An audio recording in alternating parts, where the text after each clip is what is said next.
The Great Hunger cast a long, dark shadow. It fell heavily over the land of Ireland. Around 1 million people died from starvation. Disease also claimed countless lives then. Another 1 million desperate souls had to emigrate. They left their ancestral homes behind forever.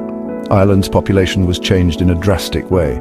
This terrible famine left a deep, lasting scar, known in Gaelic as An Gorta Mór, the Great Hunger.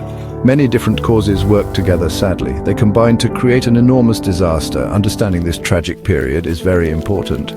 We aim to uncover the truth of what happened. Historical evidence is our most reliable guide here. The famine took place in the mid-19th century. Ireland was then a part of the United Kingdom. The political relationship was often very strained. This wider context is extremely important to note.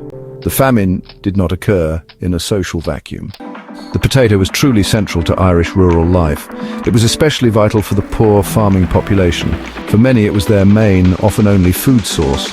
Countless families ate potatoes almost every single day. This particular crop grew very well in Irish soil. It was quite easy to cultivate on small plots of land. The potato also provided many essential nutrients cheaply. People depended on it completely for their survival. For millions of Irish people, it was their only food. They simply had no other affordable options available. If the potato crop failed, they faced certain starvation. This created a very dangerous and fragile situation. Good land was scarce for the majority of tenants. The potato allowed large families to live on small holdings. This total reliance became a catastrophic weakness. Then the devastating potato blight arrived unexpectedly. It spread through the fields with shocking, terrible speed. The healthy green potato plants turned black almost overnight. Farmers watched in horror as their crops vanished. Ireland's society in the 1840s was deeply unequal. The system of land ownership was a major problem. Most of the agricultural land was owned by very few. These were often absentee landlords living in Britain.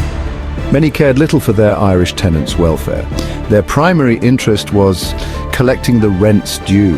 This system was inherently unfair and often exploitative. It created enormous resentment and hardship always. Irish tenants, the majority Catholic, had very few rights. They typically lived on tiny plots of poor quality land. On this land, they grew potatoes to feed their families. They also had to grow grain or raise livestock. This was needed to pay the high rents to landlords. If they could not pay the rent for any reason, they faced immediate eviction from their homes and land. British government policies often made conditions worse for Ireland. The Act of Union in 1801 had joined Ireland to Britain. However, Ireland was often treated more like a colony. The existing economic system was designed for landlord profit. The potato blight was caused by a water mold. Phytophthora infestans is its proper scientific name. It was new to Europe in the early 1840s, likely arriving on ships from America. Its spores spread through air, soil and water. The Irish climate was perfect for it. The blight struck potato crops with terrible speed. Potatoes rotted within days. The first crop failure occurred in 1845. The year 1846 saw an almost total loss. 1847 became known as Black 47. The British government was based far away in London. It held ultimate responsibility for governing Ireland too.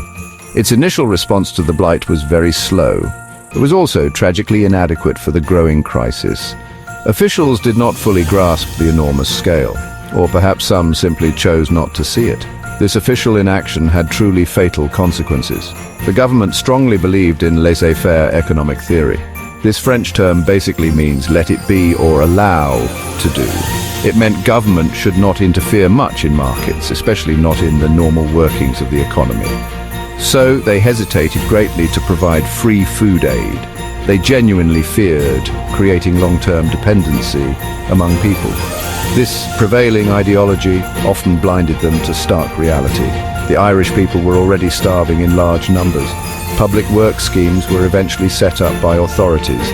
People had to work hard for any food relief. Often the laborious work provided was entirely pointless. Building roads that led nowhere useful was common.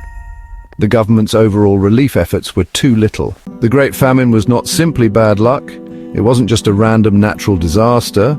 Agricultural practices played a part. Reliance on one potato variety was key. The lumper potato was vulnerable to blight. Lack of crop diversity was dangerous. The food supply was highly susceptible to disease. The agricultural system was fragile. Political negligence was a huge factor. The British government failed its Irish subjects. Their policies were often harmful. Relief efforts were tragically insufficient. Economic ideology trumped human compassion. They didn't act with necessary speed. They failed to protect the vulnerable. Socio-economic inequalities were crucial. The land system was deeply unjust. Tenant farmers had no security. The famine exposed deep societal cracks. The potato blight was the initial trigger. The Great Famine changed the course of Ireland forever. More than 1 million people died from hunger and disease. Another million were forced to emigrate from their homeland. They journeyed to America, to Canada, and to Australia. The global Irish diaspora spread far and wide. The total population of Ireland fell very sharply. It has still not fully recovered to pre-famine levels. This profound demographic impact is still felt today. The famine left incredibly deep scars on the nation, on the physical land and on the people's collective mind. It strongly fueled the growth of Irish nationalism. The burning desire for political independence greatly increased. Many Irish people felt Britain had abandoned their country. Or worse, some believed Britain had caused the suffering. This bitter memory shaped future Anglo-Irish relations. It remains a powerful and emotive historical force. We absolutely must remember this important, painful history. We must also learn all its hard and enduring lessons. There are lessons about poverty, injustice, and inequality. There are also lessons about food security for all people.